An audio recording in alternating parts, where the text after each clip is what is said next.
नमस्कार दोस्तों, स्वागत है आप सभी का हमारे YouTube चैनल आलोक ज्ञान गंगा में। मित्रों, आज जो कहानी मैं आपको सुनाने जा रहा हूँ वो सास और बहू की बहुत ही मार्मिक कहानी है। मित्रों, इससे पहले कि आप हमारी कहानी में खो जाएं, अगर आप हमारे चैनल पर पहली बार विजिट कर रहे हैं तो कृपया चैनल को सब्सक्राइब कर लें, बेल आइकन को प्रेस कर लें ताकि इस तरीके की कहानियाँ जो हर रोज मैं लेकर के आता हूँ उसका नोटिफिकेशन सबसे पहले आप तक पहुँचे। तो चलिए मित्रों, देर ना करते हुए कहानी को शुरू करते हैं। 2 दिन से कमरे में भूखी बंद गीता जी का आज दरवाजा खोला गया था। जैसे ही दरवाजा खुला वो बहू के पीछे पीछे हाथ जोड़ करके गिड़गिड़ाते हुए बोलती जा रही थी, बहू अब तो खाना दे दो बेटा, बड़ी भूख लगी है। देख अब इस बुढ़िया से बर्दाश्त नहीं होगा। बहू बासी ताजा जो भी हो दे दो, अब बर्दाश्त नहीं हो पा रहा है। कहते कहते गीता जी फपक फपक करके रोने लगी कि तभी उनकी बहू सुमेधा आंखें दिखा करके बोली, बुढ़िया चुपचाप यहीं बैठी रह वरना वह भी नहीं दूंगी। गीता जी किसी छोटे बच्चे की तरीके से वहीं जमीन पर बैठ गई। तभी सुमेधा तमतमाती और बड़बड़ाती हुई बाहर आई, एक कटोरे में भात और नमक लिए हुए और उनके सामने एक टूटी कटोरी में डाल करके कहती है, ले बुढ़िया ठूस ले, 70 वर्षी हो गई पर अभी भी भूख कितनी लगती है। लगता है स्वर्ग सिधारने तक मुझे कंगाल ही कर देंगी। गीता जी की बहू सुमेधा ने कहा। खाने को जब सुमेधा ला रही थी तो गीता जी उसके पीछे ऐसे जा रही थी मानो वह कब से भूखी बैठी हो। सुमेधा के उस कटोरी में भात डालते ही गीता जी झटपट उसे खाने लगती हैं। वह था तो सिर्फ रात का बचा भात और नमक ही, पर उसे भी वह इतने चाव से खा रही थी। शायद उस भात से ज्यादा उनकी भूख पुरानी थी। गीता जी को ऐसा खाता देख करके सुमेधा जल भुन जाती है और वह गीता जी के कटोरी के भात को जमीन पर पलट देती है। गीता जी थोड़ी देर उसे देखी और फिर जमीन से ही खाने लग जाती हैं। इतने में सुमेधा जी की कुछ सहेलियां वहां आ जाती हैं और गीता जी को ऐसे खाते देख करके खिलखिला करके हंसते हुए उनका मजाक बनाने लगती हैं। गीता इतने दिन से भूखी, उन पर किसी के हंसने का कोई फर्क नहीं पड़ रहा था और ना ही अपमान महसूस हुआ। अब भूख के आगे इंसान इतना लाचार हो जाता है कि उसे आगे पीछे कुछ दिखाई नहीं देता है। सुमेधा की एक सहेली बोली, अरे वाह सुमेधा, तूने अब भिखारियों को भी खाना खिलाना शुरू कर दिया है। तू यह नेक काम कब से करने लगी? सुमेधा मुंह बनाते हुए बोली, अरे नहीं नहीं, ये तो मेरी सास हैं, गांव की अनपढ़ गंवार हैं, तभी तो ऐसे जानवरों की तरह खा रही हैं। गीता जी जमीन पर पड़े खाने को बड़े प्यार से खाए जा रही थी। वह बासी चावल नमक भी उन्हें किसी पकवान से कम नहीं लग रहा था। उन्हें देख करके किसी भी दयालु इंसान की आंखों में आंसू आ जाए। लेकिन दूसरी तरफ सुमेधा की सहेलियां उन पर बेशर्मों की तरह हंस रही थी। बहू थोड़ा सा और दे दे बेटा, गीता जी ने गुहार लगाते हुए अपनी बहू से बोली। लेकिन वह अपनी सहेलियों की बातों में इतना मगन थी कि गीता जी की आवाज उसके कानों तक पहुंची ही नहीं कि तभी उसकी एक सहेली ने मेज पर रखा एक पिज्जा का टुकड़ा ले जा करके गीता जी की तरफ बढ़ाती हैं। उस टुकड़े को देख करके गीता जी की आंखों में चमक आ जाती है। लेकिन जैसे ही उन्होंने वह टुकड़ा पकड़ने के लिए अपना हाथ बढ़ाया, उसने अपना हाथ पीछे खींच लिया। वह कभी उस टुकड़े को गीता जी के आगे करती तो कभी पीछे खींच लेती और सारी सहेलियां, जो कि अमीर घराने की एक नंबर की बिगड़ैल औरत थी, गीता जी की दशा पर ठहाका मार करके हंस देती। यह सब देख करके गीता जी की आंखों में आंसू आ गए तो वह उस टुकड़े को जमीन पर फेंकते हुए बोली, ले बुढ़िया खा ले। सुमेधा भी वहीं मेज पर बैठी अपनी सहेलियों के साथ गीता जी देख रही थी। तभी अचानक उनके गाल पर पड़े चटाक से हंसी ठिठौली की आवाज आवाज सन्नाटे में पसर गई। कौन है तू रे? तेरी हिम्मत कैसे हुई मुझे थप्पड़ मारने की? एक और तमाचा सुमेधा की सहेली के गाल पर भी पड़े तो वह सीधा गीता जी के कदमों में जाकर के गिर पड़ी। सुमेधा और उसकी सारी सहेलियां आश्चर्य भरी नजरों से उसे देखे जा रही थी कि तभी सुमेधा डरते हुए कदमों से उसके पास जाकर के बोली, दीदी ये क्या तमीज है घर के मेहमानों से पेश आने की? कि तभी एक झन्नाटेदार तमाचा सुमेधा के दूसरे गाल पर भी पड़ा। शर्म नहीं आती भाभी आपको एक बूढ़ी लाचार माँ के साथ ऐसा व्यवहार करते हुए? सुमन गुस्से में चिल्लाते हुए बोली, अगर तुम लोगों ने अभी इसी वक्त मेरी माँ से माफी नहीं मांगी तो तुम लोगों का वह हाल करूंगी कि तुम दोबारा किसी गरीब का मजाक बनाने से पहले 10 बार सोचोगी, समझी? सुमन को गुस्से में दहाड़ता हुआ देख करके सुमेधा की सारी सहेलियां ने गीता जी से हाथ जोड़ करके माफी मांगी और एक एक करके वहां से 9 2 11 हो गई। सुमन एक समाज सेविका है जो ऐसे ही लाचार बुजुर्ग लोगों की सेवा करती है और एक संस्था चलाती है जिस कारण उसकी पहुंच भी काफी दूर तक है। इसी कारण सुमेधा सुमन की तेज आवाज से भी कांप उठती है और भाभी आप, अरे माना कि आपकी माँ नहीं है तो क्या दूसरे की माँ का मान सम्मान क्या होता है वह क्या आप भूल गई हैं? क्या कमी रखी थी मेरी माँ ने आपको? शादी के 1 महीने तक आपको धरती पर कदम नहीं रखने दिया था, पलकों पर बैठा करके रखती थी मेरी माँ आपको। यहाँ तक कि तुमको जल्दी उठने की आदत नहीं थी और बिस्तर पर जब चाय ना मिले तो आपकी आंखें नहीं खुलती थी। मेरी माँ आपके उठने से पहले ही आपकी बेड टी आपके हाथ में पकड़ा देती थी, चाहे वह कितनी भी तकलीफ में क्यों ना हो। हमसे ज्यादा प्यार उन्होंने आपको किया है। यह सोच करके कि बचपन से आपको माँ का प्यार नहीं मिला तो वह यहाँ आपको माँ की कमी महसूस नहीं होने देंगी, लेकिन तुमने मेरी माँ की ममता, उनका प्यार का यह सिला दिया है। सुमन ने रोती हुई अपनी माँ को गले से लगा लिया। गीता जी एक सीधी साधी महिला थी। पूरा जीवन उन्होंने अपने बच्चों के पालन पोषण और उनके भविष्य को संवारने में गुजार दिया था। किशन बाबू एक किराने की दुकान चलाया करते थे, उसी से अपने परिवार का गुजारा जैसे तैसे किया करते थे।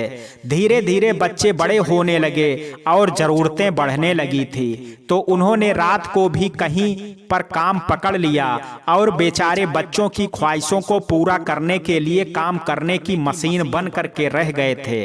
ना खाने की सुध थी ना पहनने की। दोनों बेटियां विवाह योग्य हुई तो उन्होंने सबसे पहले बेटियों की शादी की, लेकिन जैसे ही बेटे की शादी हुई उनकी हालत और भी बद से बदतर हो गई।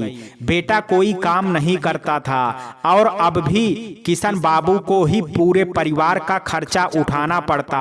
एक रात 3 बजे वह काम से घर से लौट आ रहे थे कि किसी ने उन्हें पीछे से टक्कर मार दी और मौके पर ही उनकी मौत हो गई। उस दिन के बाद से गीता जी को अपनी सुध नहीं रही। ससुर जी के जाते ही सुमेधा ने सारा घर अपनी मुट्ठी में कर लिया और बेटे ने पिता के किराने की दुकान भी हड़प ली। लेकिन जाने से पहले किशन बाबू एक अच्छा काम करके गए थे।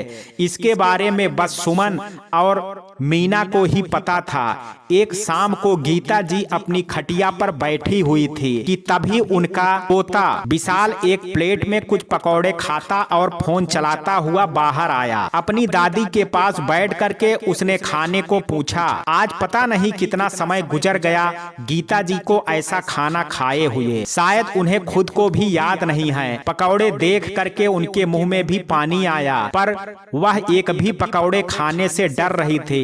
विशाल बार बार कह रहा था ले लो ना दादी ले लो, पर गीता जी मना किए जा रही थी। तो इस पर विशाल उनके मुंह में जबरदस्ती पकौड़े डाल देता है। वह पकौड़े के मुंह में जाते ही एक बड़ी तृप्ति की झलक उनकी चेहरे पर दिखाई देती है। गीता जी के चेहरे पर वो आज आंखें बंद करके पकौड़े का स्वाद ले रही थी कि तभी किसी ने उनके बालों को पकड़ लिया। जब गीता जी ने आंखें खोली तो सुमेधा उनके पकड़े हुए बालों को खड़ी थी और बगल से विशाल भी डर के मारे जा चुका था। सुमेधा गीता जी के केस को पकड़ करके उन्हें खाट से धक्का देते हुए बोली, क्यों बुढ़िया, तेरी इतनी हिम्मत कि मेरे बेटे से पकौड़े छीन करके खाने लगी? बीमार पड़ जाएगी तो उसका बिल क्या तेरा बाप भरेगा? गीता जी बिलबिलाते हुए बोली, बेटा मैं नहीं छीना, वह तो विशाल ने खुद ही मेरे मुंह में डाल दिया था।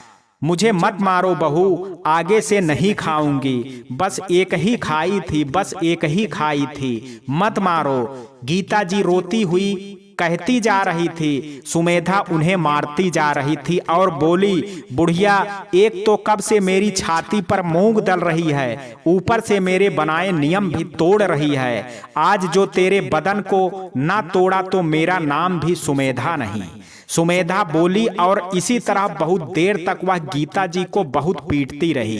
पीट पीट करके जब सुमेधा का गुस्सा शांत होता है तब वह कहती है, आज पूरे दिन तुझे खाना नहीं मिलेगा बुढ़िया, अब भुगत पकौड़े के स्वाद को। सुमेधा की मार से गीता जी बहुत देर तक वहीं जमीन पर बेसुध पड़ी रही। करीब 1 घंटे बाद विशाल डरते डरते आया और अपनी दादी को पानी पिलाया, तब जाकर के उन्हें होश आया। लेकिन उसे भी सुमेधा ने इतना डरा रखा था कि अगर उसे दादी के पास देख लें तो उसे भी वो कमरे में बंद करके बहुत मारती थी। उसने तुरंत पानी पिलाया और वहां से अपने कमरे में चला गया। थोड़ी देर बाद गीता जी लड़खड़ाते हुए उठी और अपने खटिये पर जाकर के सो जाती हैं। वह पूरे दिन बस बाहर आंगन में ऐसे ही पड़ी रहती हैं, या तो कोई काम करती या तो अपने खटिया पर लेटी रहती। गर्मी हो या सर्दी हो या बरसात हो, घर के अंदर उन्हें जाने की इजाजत नहीं थी। वह आंगन में पड़ी मक्खियों के साथ बातें करती। उनका बेटा जो कि इकलौता उनका बेटा था, सुरेश, जो कि बाजार में अपने पापा के बनाए हुए दुकान पर कब्जा जमा करके बैठा हुआ था और उस दुकान को चलाता था। ना जाने कितनी बार माँ के पास से निकला था पर कभी अपनी माँ से उनका हाल चाल नहीं पूछता था। वहीं सुमेधा गीता जी के आव भगत तभी करती थी जब उसकी दोनों नंदे वहां आया करती थी। उनके सामने वह गीता जी से बड़े अच्छे से पेश आती थी, पर बेटियां जब अपने घर वापस चली जाती थी तो सारी सेवा सुमेधा सूद समेत वसूल करती थी। हाँ, गीता जी ने कई बार चाहा कि बेटियों को सुमेधा और सुरेश की असलियत बता दे, पर फिर यह सोच करके डर जाती कि कहीं ऐसा करने से सुमेधा उसे इस घर से ही ना निकाल दे, फिर वह जाकर के बेटियों के सर का बोझ नहीं बन जाएगी। वह तो वैसे भी अपने ससुराल वालों पर आश्रित हैं। एक दिन सुबह गीता जी को खबर मिलती है कि उनकी छोटी बेटी सुमन आने वाली है। गीता जी बड़ी खुश हो जाती हैं। चलो आज 1 साल बाद कुछ अच्छा खानों को मिलेगा, क्योंकि सुमन जब आती है, 1 साल पहले आई भी थी, तब अपनी दीदी मीना के साथ आई थी। जहां सुमन के आने का सुन करके गीता जी बड़ी खुश हुआ करती थी, वहीं सुमेधा गुस्से में बड़बड़ा रही थी और कह रही थी, इनको और कोई काम धाम नहीं है जो बार बार मुंह उठा करके आ जाती हैं। अब उनके साथ इस बुढ़िया की भी सेवा करनी पड़ेगी। मेरा बस चलता तो इस बुढ़िया को जहर दे देती मैं। ना काज की ना काम की, दुश्मन अनाज की है। जब सुमन आ गई, सुमन के आने का समय शाम का था, पर वह जल्दी ही आ गई थी और उसकी खबर उसने पहले से ही अपने भैया भाभी को नहीं दी थी, क्योंकि वह जल्दी जाकर के सबको चौंकाना चाहती थी।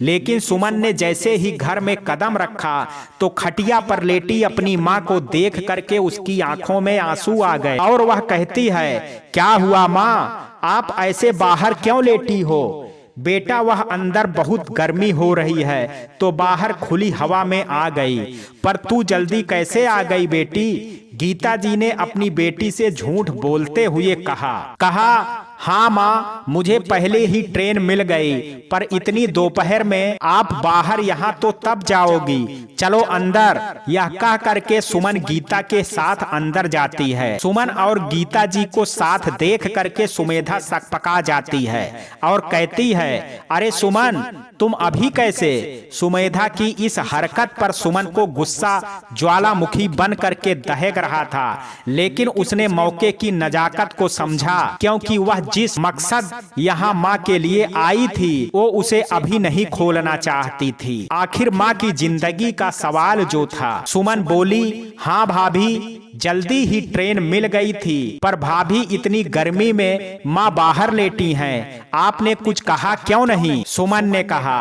अरे सुमन, तुम जानती नहीं क्या अपनी माँ को, कितनी जिद्दी हैं, कभी किसी की बात नहीं मानती हैं। इन्हें तो मैं अपने तरीके से समझाती हूँ, जब से पापा जी गए हैं बस अपने ही मनमानी करती हैं। सुमेधा ने बड़ी लाचारी वाला मुंह बनाते हुए कहा, हाँ भाभी, मुझे पता है आप कितना ख्याल रखती हैं माँ का, वह तो बस माँ ही कभी कभी जिद पर अड़ जाती हैं। क्या करें, अब उम्र की तो काफी हो गई है ना। ओह, मैं बातों बातों में एक बात कहना भूल ही गई, भाभी कल मीना दीदी भी आ रही हैं। वह क्या है ना, पापा ने हम तीनों भाई बहनों के नाम कुछ प्रॉपर्टी कर रखी है, तो अब हम चाहते हैं कि सारा कुछ भैया के नाम कर दें। जब पापा की जिम्मेदारी भैया ने उठाई और अब माँ की भी जिम्मेदारी उठा रहे हैं, तो फिर उनके जायदाद में भी उन्हीं का सारा हिस्सा होना चाहिए ना। सुमन ने सुमेधा को जाल में लपेटने की कोशिश करते हुए कहा। यह सुन करके सुमेधा के मन में तो जैसे लड्डू फूटने लगे। चलो, इस बुढ़िया को इतने दिनों तक पालने का कुछ तो फल मिला, सुमन ने मन ही मन सोचा। इधर गीता जी सुमन की बातों से दुखी हो जाती हैं और सोचती हैं, मेरी भोली बेटियां अपनी माँ की आंखों को काश पढ़ पाती, उसका दर्द देख पाती और अपने भैया भाभी का असली चेहरा देख पाती। मैं तो कुछ कह नहीं सकती, अगर इस बार भी चुप रह गई तो बहुत गलत हो जाएगा। नहीं, मुझे अब चुप नहीं रहना चाहिए। गीता जी ये सोच ही रही थी, तभी थोड़ी देर बाद सभी अपने कमरे में चले गए। तो गीता जी अपनी बेटी के पास गई। आओ माँ, आज मेरे पास ही सो जाओ, यहाँ लेटो, मैं आपके पैरों में तेल लगा देती हूँ, सुमन ने कहा। सुमन ने जैसे ही अपनी माँ के पैरों को अपनी गोद में लिया, उसमें अनगिनत दाग देख करके वह चौंक गई।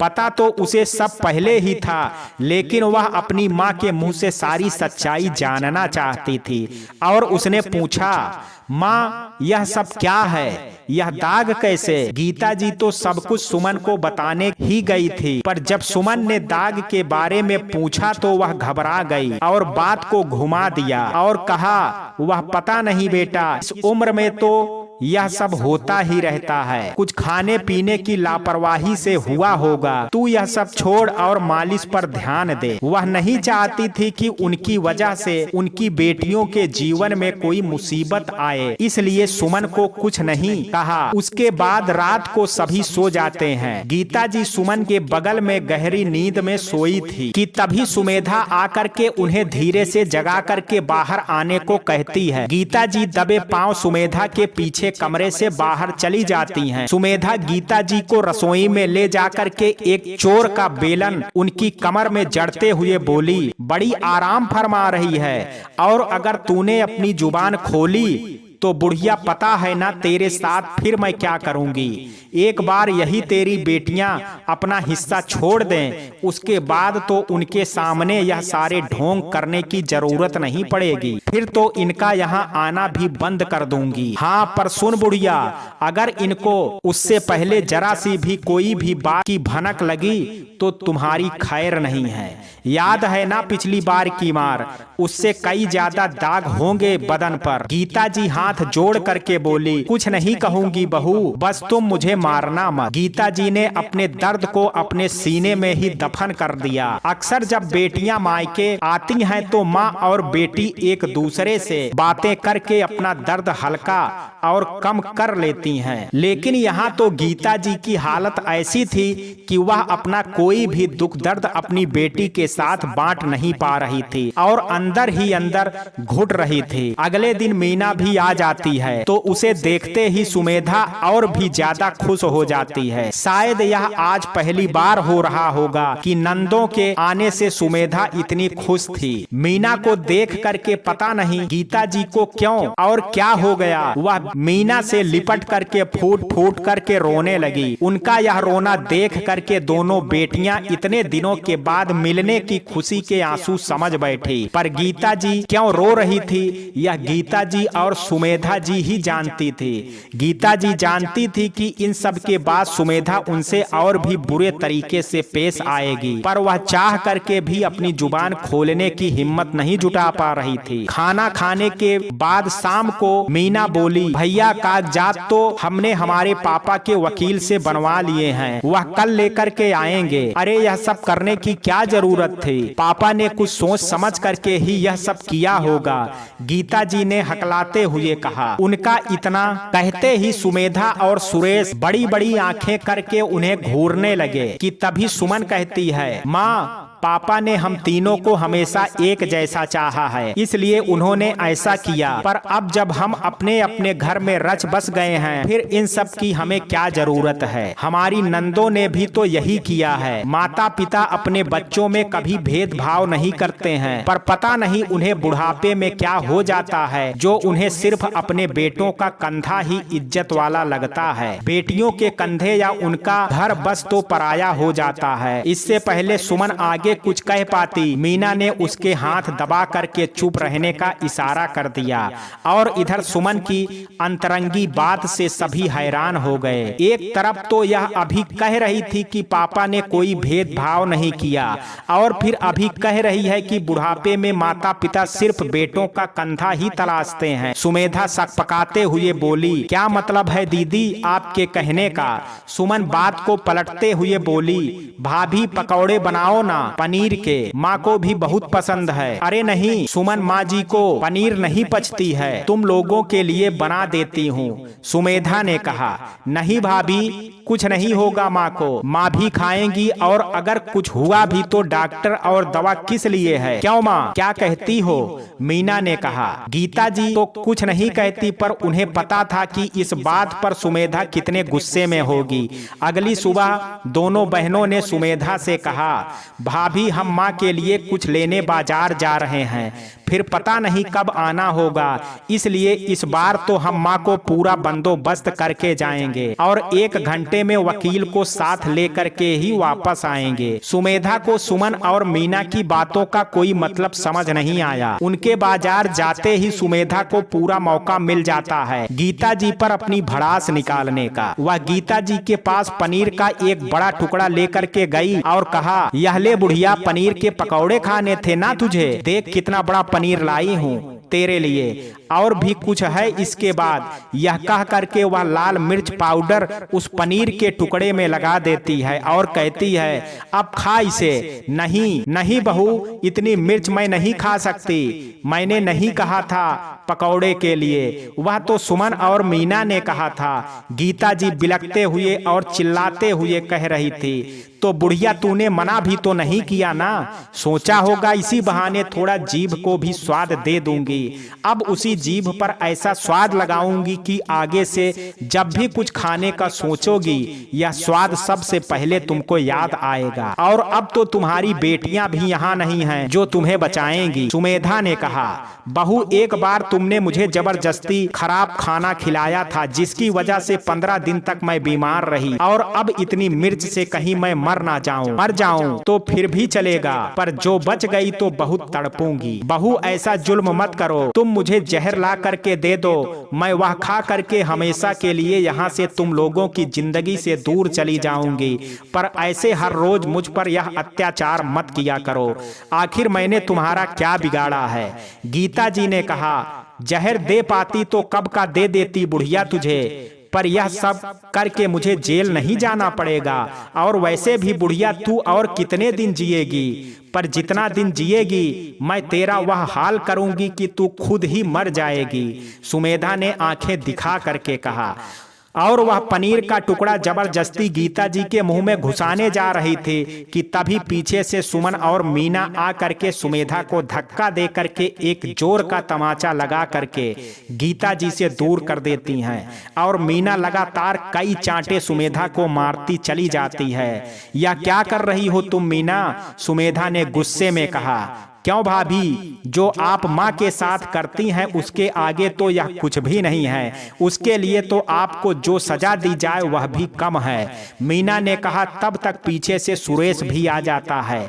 वहां का शोर शराबा सुनकर उसका कारण पूछता है। सुमेधा तुरंत कहती है, देखिए जी, आज यह छोटी हो करके अपनी माँ जैसी भाभी पर हाथ उठा रही है। क्या नहीं किया मैंने इनके लिए। इस घर में जब से आई थी यह कितनी छोटी थी, माँ बन करके इनका ख्याल रखा और आज यह मुझ पर हाथ उठा रही हैं। यह क्या है मीना, तुम लोग यह सब करने आई हो यहाँ। अब से यह घर मेरा है और यहाँ सिर्फ मेरा और सुमेधा का हुकूमत चलेगा और हम चाहते हैं कि तुम लोग यहाँ अभी से चली जाओ और कभी मत आना। सुरेश ने गुस्से से कहा। आप हमारा घर? सुमेधा ने आश्चर्य से हो करके कहा। हाँ सुमेधा, यह लोग अभी अभी मेरे दुकान पर वकील को लेकर के पहुँचे थे मुझसे दस्तखत करवाने। इन लोगों ने अपना हिस्सा मेरे नाम कर दिया, इसलिए अब तुम्हें चिंता करने की कोई जरूरत नहीं है। अब ना ही तुम्हें इनकी चापलूसी करने की जरूरत है और ना ही इस बुढ़िया को सताने से तुम्हें कोई रोक सकता है। जिसे दिक्कत है वह इसे अपने साथ ले जाए। सुरेश ने कहा। चलो, यह तो बहुत अच्छी खबर सुनाई आपने। अब तो मैं इसे अपने सारे मेहनत को गिन गिन करके हिसाब लूंगी। पर मुझे एक बात समझ नहीं आई, इन लोगों ने आपके दुकान पर जा करके दस्तखत क्यों करवाया और मुझे बाजार का कह करके गई। सुमेधा ने कहा। सुमेधा, इस बात पर सुमन और मीना जोर से हंस पड़ती हैं और फिर सुमन बोली, जो भी कहो भाई भाभी, आपका दिमाग सच में भैया से तेज है और इसलिए हमने दुकान में जा करके दस्तखत की ताकि हमारा प्लान कामयाब हो जाए। यह यहाँ घर पर आपसे चालाकी करना मुश्किल होता। यह क्या मजाक है सुमन? सुरेश ने आंखें दिखा करके पूछा। तो मीना अपने भाई को आज एक जोरदार तमाचा लगा करके बोली, रुको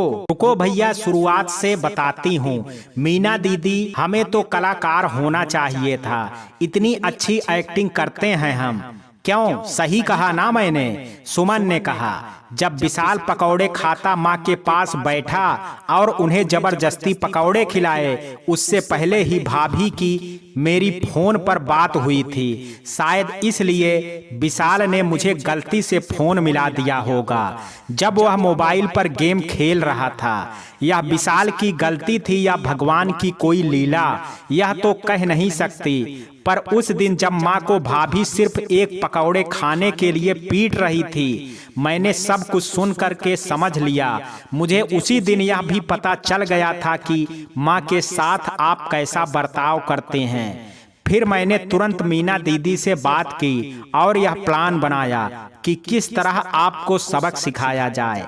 सुमन ने कहा, हम चाहते तो भाभी तभी आकर के तुम लोगों को तुम्हारी औकात दिखा सकते थे, पर उससे वह मजा नहीं आता जो आज आया है। भैया, तुम्हें क्या लगा अचानक से आकर के हमने यूं ही प्रॉपर्टी की बात छेड़ दी? नहीं, हम चाहते थे कि पहले आपसे सब कुछ छीन करके माँ के नाम कर दें, फिर आप लोगों को भी आपके ससुराल भेज देंगे। उस दिन की बात और मारपीट का बात सुन करके सुमन के फोन में रिकॉर्ड है और आज की मारपीट और वीडियो मेरे फोन में रिकॉर्ड है, जो तुम दोनों को जेल भिजवाने के लिए काफी है। मीना ने कहा। मीना और सुमन जब बाजार गए थे तो तभी एक कैमरा वह घर के एक कोने में लगा करके गए थे। उन्हें अच्छे से पता था कि उनके जाते ही सुमेधा माँ के साथ फिर से ज्यादतियां करने लगेगी। क्या सच में यह लोग अब मुझ पर हाथ नहीं उठा पाएंगे? गीता जी ने नम आंखों से अपनी बेटी से पूछा। हाँ माँ, आपको कभी भी हाथ नहीं लगा सकते हैं। अगर किसी ने भी आपको गलती से छुआ भी तो उसका हाथ तोड़ करके उसके हाथ में दे देंगे हम। गीता जी बोली, जानती है बेटा, जब यह मारती है ना तो 2 दिन तक मैं बिस्तर से उठ नहीं पाती हूँ। कभी कभी तो दर्द से उल्टी भी हो जाती थी। यह कह करके गीता जी अपने आंसुओं को पोंछने लगती हैं और अपने हकलाती आवाज में कहती हैं, बचपन में मैं जब तुम लोगों को मारती थी, अगर उसके निशान पड़ जाते थे तो मेरा दिल रोता था और आज अपनी बूढ़ी लाचार माँ को पीट पीट करके इतने निशान दिए कि मैं दर्द से पूरी रात कराहती हूँ, फिर भी इनको कोई फर्क नहीं पड़ता है। माँ के शरीर पर इतनी मार के निशान देख करके दोनों बेटियों की आंखें भर आई। माँ, क्यों आपने एक बार भी हमें नहीं बताया? क्यों इनके अत्याचार सहती रही? मीना ने कहा, डर लगता था बेटा इसके मार से, और इसे तो फिर भी सह लेती, पर सुरेश जब मारता था ना तो मुझे अपने हड्डियों चटकने की आवाजें भी आती थी। पर अब सोच, इतना सह करके भी आज मैं जिंदा हूँ। पता नहीं यह मेरे किस जन्म के पाप हैं, उसे मैं अभी भोग रही हूँ। वरना एक लोहे की बाल्टी से तेरे भैया ने मुझे सिर पर मारा था, तब बाल्टी से तेरे भैया ने मेरे सिर पे मारा था, तब भी मैं नहीं मर जाती। गीता जी कहते कहते रोए जा रही थी। माँ, आपके हर एक चोट का हिसाब होगा। इन्हें तो अब सजा हम दिलवाएंगे कि हर कोई बेटा बहू अपने बूढ़ी माँ के साथ ऐसा करने के बारे में 100 बार सोचेगा। तभी दरवाजे की घंटी बजी। सुमेधा ने सकपकाते हुए दरवाजा खोला तो सामने पुलिस को देख करके उन दोनों के पैरों तले जमीन खिसक गई। यह लो माँ, पुलिस भी आ गई, ले जाइए इन हैवानों को और हम इनके खिलाफ सबूत पीछे से लाते हैं, मीना ने तैश में आकर के कहा। मीना और सुमन ने अपने भाई भाभी को 2-2 साल की सजा दिलवाई। सुमन बोली, माँ, अब आप आराम से यहाँ रह सकती हैं, पर इस उम्र में अकेली आप कैसे रहेंगी? आप मेरे साथ चलिए, वहाँ आप मेरे साथ रहना। सुमन ने कहा, नहीं बेटा, जब यह बूढ़ी हड्डियाँ इतनी मार सह सकती हैं तो अकेले भी रह सकती हैं। मुझे अपनी आजादी महसूस करने दे। अब से मैं अपने कमरे में सोऊंगी, जो मन से खाऊंगी। गीता जी एकदम बच्चों जैसी हरकतें करने लगी, जिसे देख करके सुमन और मीना की आंखों में आंसू आ गए। सुमन और मीना ने अपनी माँ के लिए एक सहायिका रख दी ताकि वह 24 घंटे माँ के साथ रहे और उन्हें किसी भी प्रकार की असुविधा महसूस ना हो। यहाँ तक कि हफ्ते में 2 बार बेटियां उनसे मिल करके भी जाती। सुमेधा और सुरेश जेल से छूट करके दोबारा माँ से माफी मांगने पहुँचे तो गीता जी ने उन्हें माफ नहीं किया और धक्के मार करके घर से निकाल दिया, यह कह करके कि आज से मेरा बेटा मेरे लिए मर चुका है। दोनों वहां से सर झुकाए चले गए और दर दर की ठोकरें खाते रहे। उधर सुमन जी अपने घर में अब आराम से रह रही थी। तो मित्रों, ये कहानी आपको कैसी लगी? आप अपनी राय मुझे कमेंट बॉक्स में जरूर दीजिएगा। वीडियो अगर पसंद आया हो तो वीडियो को लाइक, शेयर और चैनल को सब्सक्राइब करना ना भूलें। कल मिलते हैं एक नई कहानी के साथ। अब तक के लिए जय हिंद, जय भारत।